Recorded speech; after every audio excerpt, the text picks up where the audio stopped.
All right. Welcome, everyone. My name is Joseph Kim. I'm a professor here at Sungkyunkwan University. I work in business communication, and I'm also an entrepreneur. And today we have an awesome lineup. We're going to talk about Web3 and retail. So this is maybe a topic that you haven't thought about it so deeply, but I remember like in the early 1990s when we started seeing the shift. We started like seeing the internet browsing. Oh my gosh, I can read things, I can do things on the internet. It's not just a book. And these founders, our three esteemed guests here, I feel like a lot of what they're doing is, again, right on that shift. So let's get right to it. First, maybe you could introduce yourselves and tell us a little bit about your company and what you do. Thank you, Charles. Hi, my name is Chris. I'm from Singapore. I'm the co-founder and COO of Novashi. We are a Series B company, and our business is around authentication marketplace for collectibles, sneakers, apparel, and toys. Yeah, we're right now in 7 markets in the region: Singapore, Malaysia, Indonesia, Australia, New Zealand, Taiwan, and most recently in Japan. Nice to meet you.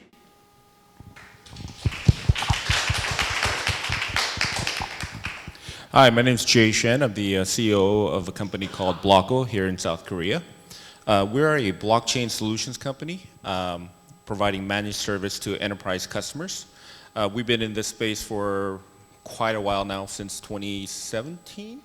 Right now we are working on providing NFT as a service for the mass market. So we're making NFT easy, and not for the 1% of crypto people who understand what MetaMask is, rather for somebody like my mom who understands nothing about NFT but wants to use NFT issued by companies who want to use it as a marketing vehicle. So we'll get into that later, I suppose. Thank you. Thank you. And yeah, thank you for having us. I just actually flew in a few hours ago from Milan, so I may lose a couple of questions, but yeah, I'm Lore. I'm here with our co-founder Eliana, who's over there. So we're co-founders of Lablaco, and we started Lablaco in 2016 in Milan after basically having working 10 years in the luxury fashion industry. So we come from myself as an artisan, so I was a bespoke tailor and designer, and Eliana was working in the bigger brands like Etro and Giorgio Armani, doing the buying and merchandising systems from the headquarters to Asia Pacific. So that's kind of our background. And we came together in 2016 with the mission of creating a digitized circular economy for the fashion industry, as it's one of the most polluting industries in the world. And back then, we knew nothing about blockchain, IoT, Web3, metaverse. It was all science fiction at the time. But now it's the core of what we do, and looking forward to explain how that all ties into sustainability. Thank you very much. Okay, so let's start with the first question. We'll start with Chris, and then we'll hear from our esteemed colleagues here. So Chris, what do you think is the next step in the evolutionary chain that's possible with Web3 that's maybe not possible now? Or it's possible, but people just don't know about it. We saw the shift between like shopping in a store, going online, and then going on from the internet to using your mobile phone. So we saw these shifts. What do you think is possible in the future, in the near future? Yeah. Thank you for the question. I think when you mention Web3 retail, the most immediate thing that comes to mind is digital things. Thank you. I can speak now. Okay. When you think about digital stuff, digital wearables, metaverse, and all those, and I believe that's really cool. But that sounds to me like something that is really in the long run.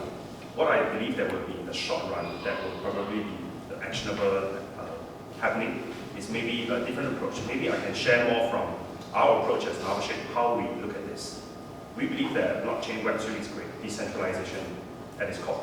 However, for a lot of Web2 users, it is not something that can immediately comprehend or stomach easily. So we see Web3 as an opportunity to bridge the Web3 consumers and the Web2 consumers together. So on Novashi, what we did was we started offering alternative methods of payments to the Web3 consumers. Besides your general cards, buy now, pay later, we offer crypto as a payment. Conversely, for sellers, we offer them a payout option to get crypto into the wallets. So that way, we build a bridge between the Web 2 and Web 3 so that they can do exchanges with each other. And in upcoming, we're talking with a few brands and Web3 companies to launch cool new releases, cool NFTs, and support the interactions from the NFTs. And if all goes well, we'll be launching this next year. And I see that as a play on the digital end, both the digital and the physical product, along with sustained interaction to get the user base interacting. So eventually, we can blur the lines between the Web 3, Web 2 consumers and hit mass adoption. That's what I see as the future for Web 3 and retail. Awesome. Okay, next. Yeah, I'm not sure. I have a perspective from a sort of a slow corporate point of view because our customers are all enterprise customers. And a lot of them don't really understand blockchain. A lot of the big conglomerates here in Korea, a lot of the leaders there, they really don't understand the essence of blockchain and how to marry everything together. They are worried about the bottom line, how to get the best products to their customers as fast and quickly as possible at a price with profitability, right? So what we're trying to do is tailor-made the Web3 components to today's what you're using today. So meaning, we did this one campaign with Loteria. They turned 30 years old, and I could not believe Loteria is 30 years old because I remember when there was no Loteria. But we did an NFT campaign where they issued 1,992 NFTs at 1,992 won because they started in 1992. And it sold out in 3 minutes, but it's only because the people who actually got wind of this was that they were going to do a marketing program using the NFT. And the NFT itself had a barcode embedded in it where they can go to a Loteria and get a hamburger set for, I think it was probably less than 50% of the cost. So there was immediate value to the consumer, and they knew that there was something of nostalgia as well as a promise of a marketing promotion program going forward.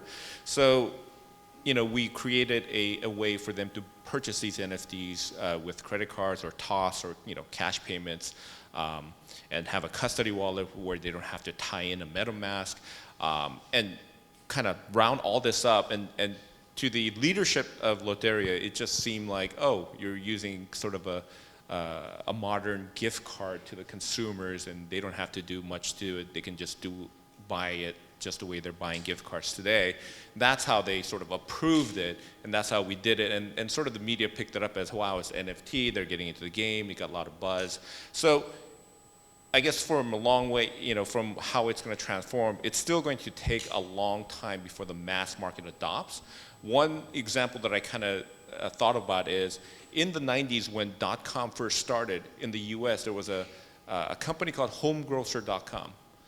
It was a great service. You go online, you go to the internet, you pick groceries, and they deliver the grocery to your door. Does that sound familiar? That company went bankrupt because there was no adoption. People didn't have smartphones to order from. You needed a connection from the home. I think back then you were still doing maybe DSL just came out, right? You're doing dial-up modems and things and such.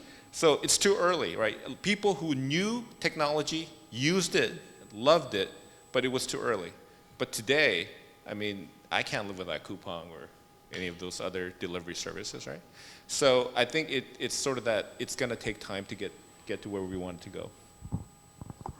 Thank you. And yeah, from our side, we started Lablaco also too early, I would say, in 2016. So, we did go through the valley of death, as we call it, but I think that specifically for fashion, it seems like now the timing is getting right. If you talk with any fashion brand or fashion group, they have two strategies. One is digitization, and the other one is circularity. So I think, yeah, from that perspective, it's kind of exciting to see, as you were saying, also bigger companies starting to find the right entry point to how to trick them into doing NFTs, let's say. And yeah, for us it's the same. You know, we've found the right channel. So and the platform we created out of Lablaco, which is now our mother company in Singapore, but our product is called Spin. So Spin is the platform, we call it, if you want to, let's say, name it in a buzzy word, is Phygital NFT Metaverse. You were saying also before Phygital. And so, but we started out without calling them NFTs in 2019, actually. So our first luxury retail activation was with Link Crawford Joyce Group in Hong Kong back in 2019, and we were just saying, you know, connecting products with QR codes and tracking them on blockchain, very naive. You know, and then we figured out, oh wait, this is a phygital NFT, you know. And but it was super excited because we used the blockchain not for the hype of the NFTs, like you know, the profile pictures and that. We actually used the blockchain for traceability of products, and we use them through IoT. And how that basically comes to life, as to give you an example with Link Crawford, is we got celebrity garments, and you could actually buy a Stella McCartney dress and see it was owned by Stella McCartney herself, for example. So that kind of traceability of ownership, that's really why we did it. Actually, I'm wearing now a suit from 1969. It's real vintage. And I was a tailor, as we were saying before, and so basically the labels themselves, you can see the name and the date, everything was written by hand. And that was kind of, for me, the idea of kind of not letting go of these products. You know, how can you keep track of them and keep track of time and memories that they kind of assemble throughout the year? So, yeah. So yeah, that's how we see the NFTs, let's say, to bring value to physical products. Hey, Lorenzo, I was born in '69 and we had labels back then, okay? It wasn't all handwritten. Well, not QR codes. No, no. So we've heard a little bit about kind of like the future, but let me start with Jay here and ask, what do you think are the potential roadblocks, and maybe you can bring some of your own company and maybe some of the challenges that you've had to us to kind of see this kind of Web3 vision. So for example, in fashion, it's probably not there yet, but you could totally imagine, right? Someone with their virtual stuff, trying on stuff. You know, I've gained a little weight from the Corona era, okay? And then I say, okay, if I lost 10 pounds or if I lost 10 kilo, how could I try this out and actually physically, like I can imagine that right now. But there's obviously some roadblocks because I can't do it just yet. So from your company perspective, we can start with Jay. Yeah. What do you think are some of the roadblocks to like not being able to actualize these ideas yet? And feel free to share anything personal from your company as well. The biggest roadblock I see, or we see, is the laws, right? The regulations, compliance laws, how cryptocurrency or tokens are viewed as securities or utility tokens, or even NFT as a tangible asset, or is it a security currency? Is it, you know, it's the way that I think the government wants to see how they can tax it or how can restrict money being transferred without any oversight. You know, all those things are things that block, I think, creative entrepreneurs from getting their stuff out. I would love to, you know, have a service where I can take your Korean Air mileage or Delta, you know, airline mileage, come to my site, I'll issue tokens, I'll trade it for you, you know, and you can take my tokens and you can go spend it at a Lotte shop or his e-commerce site, right? But you can't just do that, because once you start making tokens and that anybody can use as a security or a currency, then the law step in, you need different types of licenses to, you know, from payment gateways to, you know, there's just slew of things. You know, in Korea, there's a law where the credit card companies will not allow payment gateway for NFTs. So, you know, a lot of times we have to use Stripe or somewhere from outside of Korea to process credit card transactions. So those are, you know, big hurdles that, you know, if you put, you know, trying to get the consumer to understand what NFT is one hurdle, but if you put all these logistics hurdles behind it, they just assume not do it and just, you know, turn around and go something that's easier or something that they don't, that they understand better. So once you remove those hurdles is when I think the mass adoptions will occur. Awesome, thank you. Either one of you want to take a stab?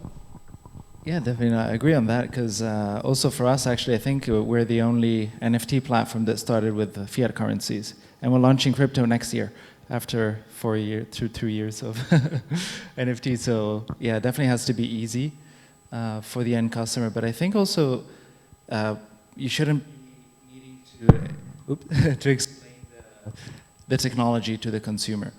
I think from our side, it's just like the user experience from playing a vinyl is the same as playing on Spotify. You click play in both use cases, right? And I think also for commerce, it shouldn't change the user experience. It should just add more value. So at the end of the day, you just click buy, right? So I think that ultimately, if we don't need to re-educate the consumer and just excite them with more experiences that can be delightful, like augmented reality and virtual reality, and just bringing more value, right? So I think that's the key, and gradually we just see the results are, kind of the aha moments of customers playing with the products. That's when you see that there's market fit, I like the points that was shared just now, regulation, adoption, and all. I believe actually the two of them, I think there's one more layer here, which is how the brands are actually opting to use this opportunity here. I think we are seeing a lot of projects, none of which has really stand out as the method to go ahead with. So every brand is kind of still experimenting. We're seeing some pump and dump projects as well. So I think that's the reason why it's causing regulators to also want to catch up here, because there's no real use case that is strong enough to stand its ground and allow the users to not get into like scams. Thus, the regulators have to step in. So if brands actually take a stance to view this as an opportunity to interact, to engage the users, rather than to make a quick buck, maybe all this could change, and the future of Web3 and retail could be a lot more sunny. So we talked about maybe some of these roadblocks, and we think about there must be an intermediary step. If you've ever seen Ready Player One, anyone ever see that? So for older guys like me, that's like, I'm looking at that and is that really possible? But then when we look back at the history of technology, so in the United States from 1969 to 1979, there was more data and knowledge created in those 10 years than in all of human history, in those 10 years. And about 5 years ago, McKinsey came up with a study saying that every year we're digitizing, going digital, 25 times faster, every single year. So this is common that you see, for example, during the whole pandemic situation. If your company was like either brick and mortar and you wanted to digitalize something, you might have set a 6-month goal and it's done in like 18 days. And that number is getting shorter. So we'll start with Chris. Let me ask you, what do you think is the intermediary step to going to this future that all of you envision, because your companies are doing some really, really cool things. But is there an intermediary step? Like, obviously, it's not the Jetsons. So maybe you don't know what the Jetsons are. That's like a TV show from the 1970s that talked about the future. But before we get there to Ready Player One, what do you see as an intermediary step? And again, you can share some experience from your company or just anything that you see. I think it's best for me to share our roadmap, how we see it. And maybe you guys can pick out what is the intermediary step we see before we get to, like what you said, Ready Player One stage. We are now Web 2 company. We're not Web 3 yet. But we see Web 3 as a great opportunity for us. So what we are trying to create here is Web 2.5. I believe right now, people are transacting on our websites. What is actually needed for us now is to create a next step, which is social media, social engagement. Bring the engagements of what is just transactions into a social community on our site. And from then on, we can then use digital and physical as an approach to further add value to what the users want. At the end of the day, it is what the users want. Our users come from 7 different markets, some of which have different regulations, some have different, even credit card penetrations are very low. So we do not envision that we can jump straight to Web3 immediately for them. We have to take a step-by-step approach. And I think the common step that most users are able to accept now is online social. So let's get there first before we start interacting further with the digital, physical, NFTs and everything that some of them may not even know about. I love that answer. There's a Web 2.5, there's obviously a Web 2.1, a 2.2, and everything in between.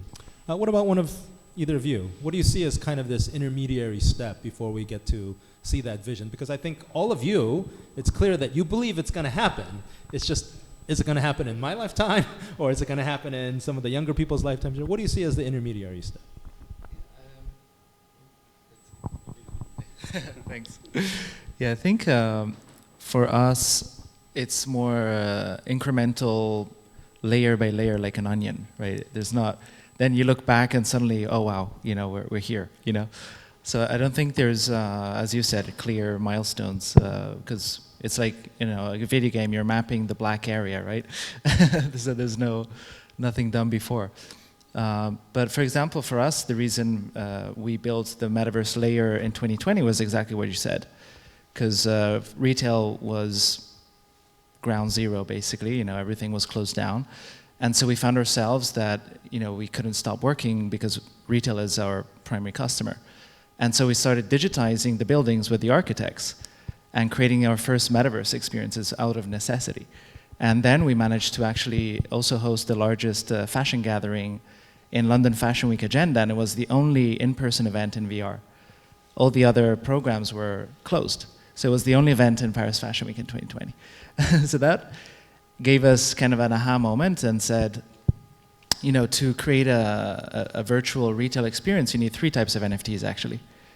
So Spin has architecture, because you need a space. And then you have merchandising, which is wearables. So you need avatar systems, you need the rigging systems, you need AR, VR, you need all of that for the wearables. And then you need art on the walls, because then you need to populate the space as well, beyond garments. So in these years, this is what we learned since 2020, is that to digitize fashion, we really needed to understand these 3 NFT elements and how they work with different architectures. So you can host events, you can host a number of stuff. Also, you know, FIFA, the World Cup was also hosted in March this year from Doha in our metaverse. So we understood, oh wait, also sports.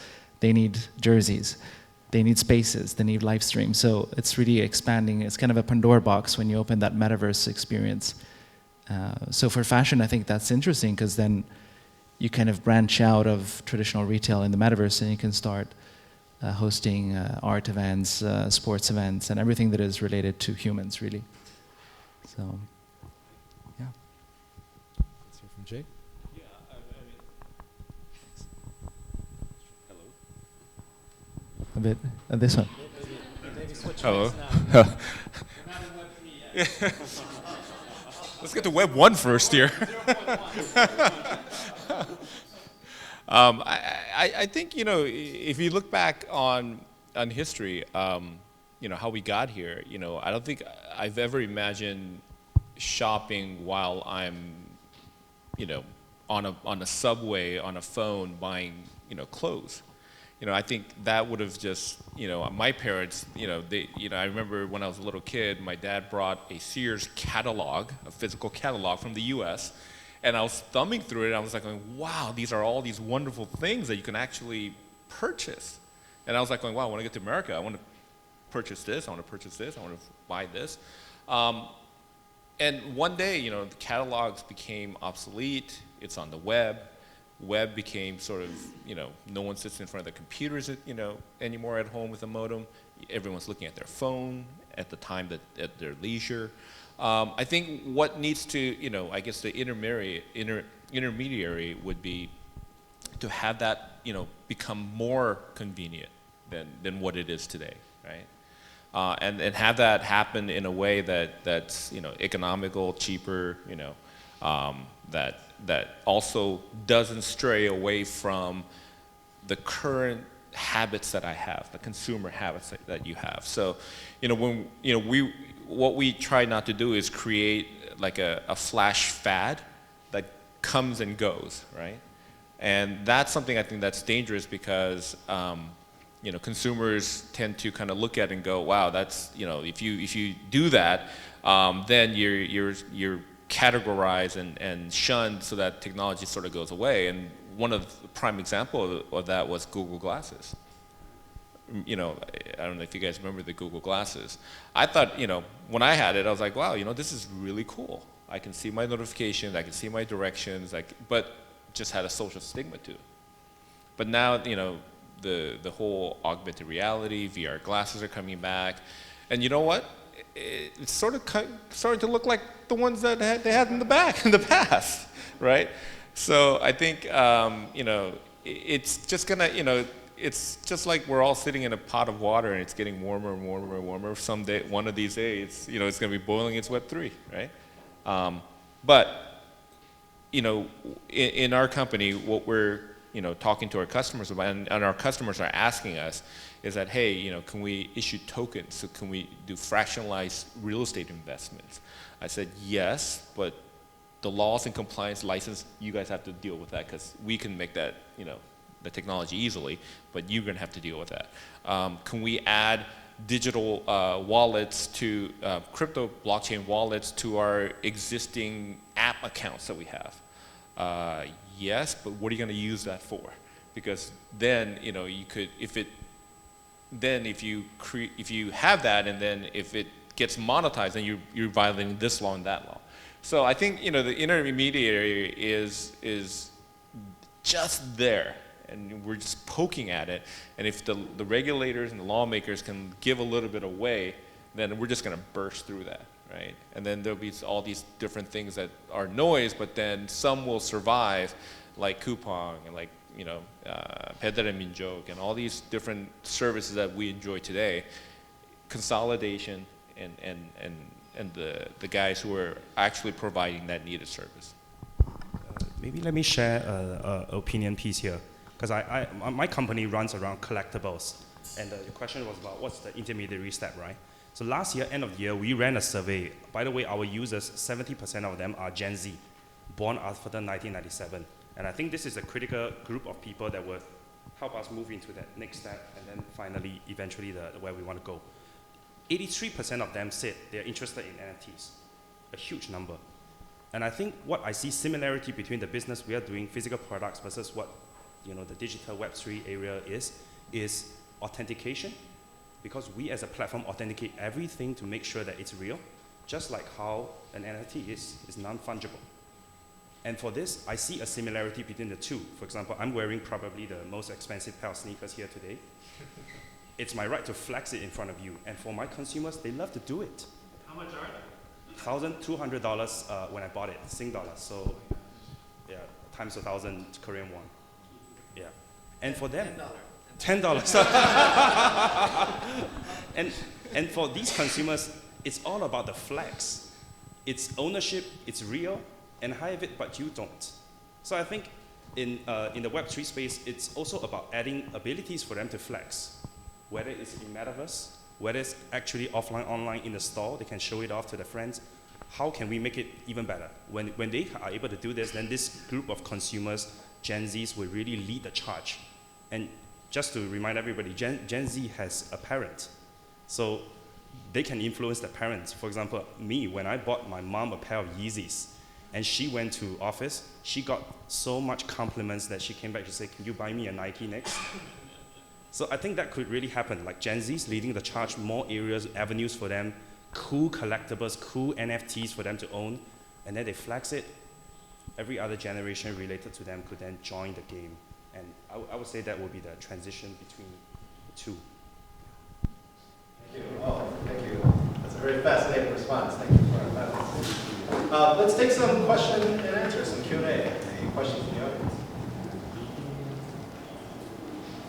Yeah, I'm just curious, like, what sort of tools do you see as far as cutting down the speculation in the NFT space when it comes to retail and other goods? I think it's utility, right? I mean, what is it meant for, right?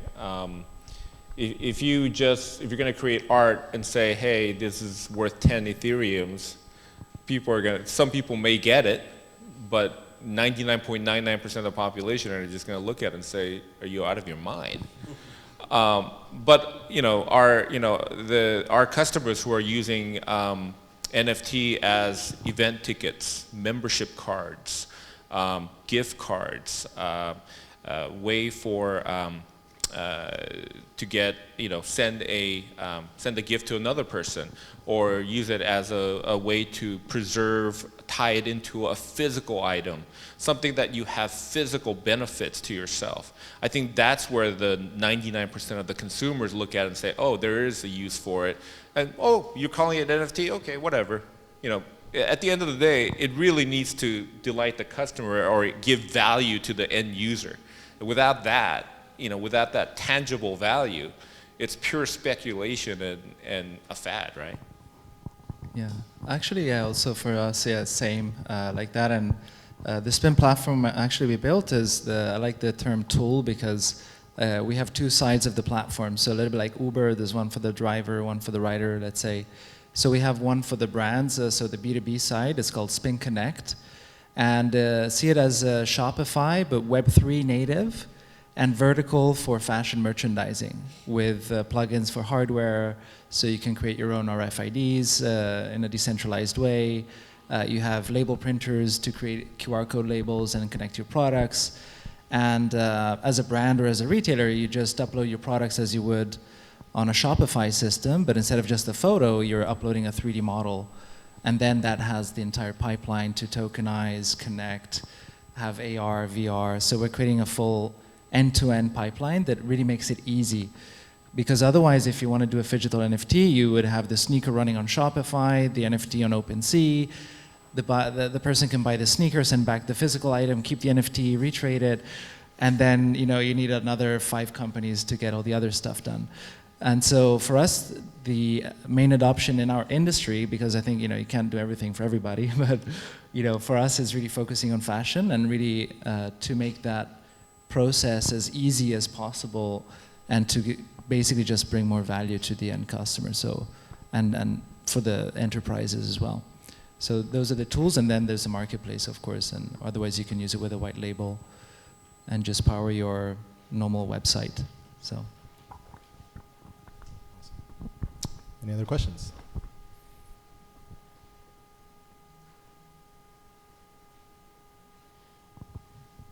All good? I have one. When you talk about these roadblocks, especially when it comes to like government regulations, are there places in the world that have more favorable places? Oh yeah. So and do you think that in those places is the Web3 movement going along faster, or are those places they don't have like the technological means to be able to do that? But I mean, I think a lot of the if you look at the Binance exchange, right? It's a British Virgin Island company, right? You look at a lot of the play to earn sites. They're either in Gibraltar, or Panama, or any other country that has those flexible laws. So I think it's one of the ways you can skirt around, but it's highly complex. You got international things happening, and moving money around is another big. There was one point last year in Korea where the Korea government said, okay, no more B2B accounts in the exchanges, and you can't turn it into fiat. So you had all these crypto projects in Korea going, wait, I can't turn my tokens into fiat. But when you look at it, those companies in those different countries don't have exchange accounts, and it just becomes really complex moving money around in this world, well, especially when you're moving fiat around. That's why tokens, if you're moving digital currency around, it's just one click, and it's just so easy, right? Yeah. We recently went to Japan because we were looking at a few potential companies we want to work with. What I understood from them was the setup was usually done in Dubai, but I think trading is still BV, British Virgin Island. Yeah. For us, regulation, we've self-regulated ourselves, let's say, from day one, in the sense that all the creators on the platform on Spin actually it's a B2C curated platform. So in that sense, different from OpenSea, where I've read an article recently, 85% is IP infringing content, apparently. So we're kind of in the I would say the origin of music, when there were all those decentralized music platforms where you can just download pirate music. It seems a little bit we're in that stage almost, where there's a lot of unclear regulation as well of what's happening. But regulation is coming, but I think that the platforms that can kind of regulate themselves at this stage and that can really provide security for the end customer, they are probably the ones that can see the long run in the projects. Any fun? Go ahead. Yeah. What's your pitch to retail or brands as the top 1 or 2 reasons why they should go into Web3? Whether it's tech side, NFT, whatnot. And can you give, like, what would be like the sort of hard data that you present to them? Whether it's revenue or numbers. Yeah, well, for me, I can just share what's happening to us. For us, we use Web3 as the means to create a circular economy, in the sense that we use blockchain for traceability with IoT and so on. So the pitch there is that your products are basically, the entire retail system is shifting, right? So we have Web 1, you would have a store-centric experience. You have to go to a physical store, pay in cash, no data on the customer, no data on the product, and offline, basically. And then Web 2, you have a customer-centric experience, and suddenly now you know everything about your customer. The Amazon, Alibaba model, right? But we don't think it's so great because you just know everything about your customer to sell them more products. So it's a very heavy business model. The KPIs are still units of products sold. But there's no way for the brands or retailers to monetize what's already been sold, which is heavy, right? And so when we go to our system, we call it circular retail, actually, which is Web3 native. So from Web 2 to Web 3, from omni-channel, we go phygital. So the product itself can be consumed in multiple ways, so either physically or digitally. But the product now becomes a data aggregator for the first time. So you get to access a whole new blue ocean of customer data that wasn't there before, because you can track for the first time the first customer, the second customer, the third customer down the line, which with traditional systems, it's impossible, right? So you would just, as a brand, know that you gave it to a retailer, but that you don't know who's buying the product. And so, you know, Adidas made a circular sneaker, and the goal there is to take it back for recycling. And that would be impossible with a Web 2 system that doesn't have proper traceability on blockchain. So that's one loss. But then beyond that, we also have, thanks to the smart contracts, you can embed smart contracts with the royalty fees. So for the first time, the brands not only get to have a new blue ocean of data on their products and customers and where they're ending up, but they also get a 10% royalty fee on every resale transaction without managing that transaction. And that's really exciting because that already happens in music, but now it's finally happening in fashion for the first time. And that's really, really big. I mean, even if you have a drop rate of 90% of products that disappear in the ether, even just 10% of products that are retraded using that system, that can be really, really big. And then on top of that, of course, you have the enhanced customer experience. It's just more fun. And so we're actually doing a very exciting launch in Paris at Champs-Élysées at Galeries Lafayette, where we are going to be showcasing all the products virtually. And the changing room is a VR headset, for example. And you can order the physical NFTs from the digital ones in the store. So there's also, you're saving resources to bring all the products in the physical store if you like. You can just change the whole experience in these ways. Well, that's all the time that we have. A big round of applause for our awesome panelists. Thank you so much. Thank you. Thank you, everybody.